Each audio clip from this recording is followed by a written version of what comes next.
while we were out and about on the trails on Sunday, another question came up about the will of God. And so we wanted to kind of give you that as well. And we hope you're enjoying the content we're posting. And we would really love for you to subscribe, and please feel free to add comments, add maybe some things you've learned about the will of God.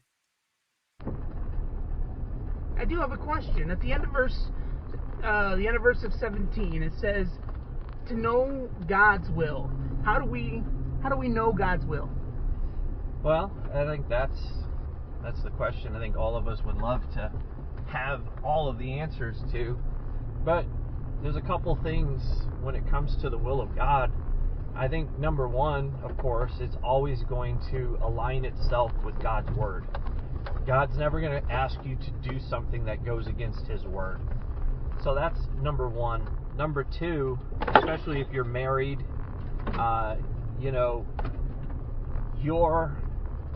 when it's time to move forward, you and your spouse will be in agreement.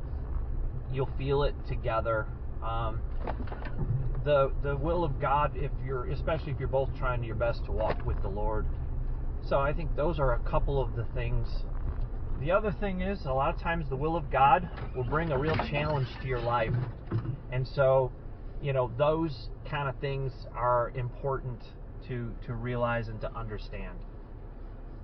So, like I was saying, the will of God will challenge us.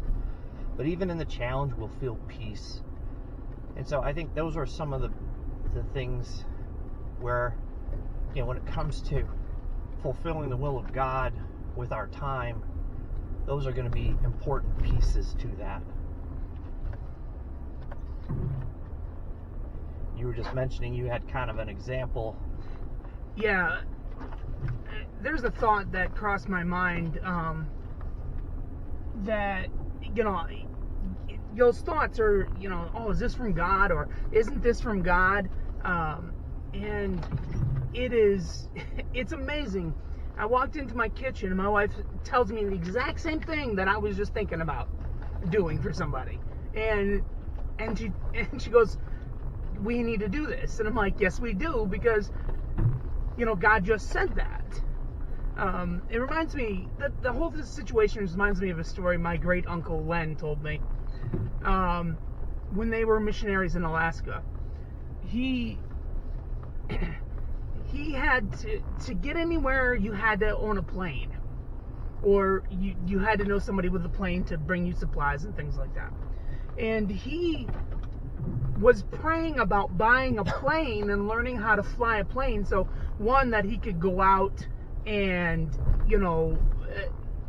to places and minister to people, because obviously it's Alaska and you need a plane. And he told me that he was praying about it. He was praying about it, and God said yes, but he wanted confirmation. So he went in to my Aunt Marge, who was there, and his exact words, he goes, "Marge, you know what I'm thinking about?" And she said right back to him, "Yes, you need to buy the plane." That's confirmation. That's God being God and showing his will. And it's amazing when that happens like that. Now, it's not going to happen like that for everybody, obviously, but it is a glorious, glorious thing when it does happen that way. Yeah, it really is. And Thank you again for joining us on Off-Road Gospel, and we look forward to your comments and the things that have helped you find the will of God in your life. So please subscribe, like, share, and let's get these encouraging things of the Lord out there, along with enjoying the beautiful creation that He's given us. So have a blessed day, and we look forward to seeing you again out on the trail.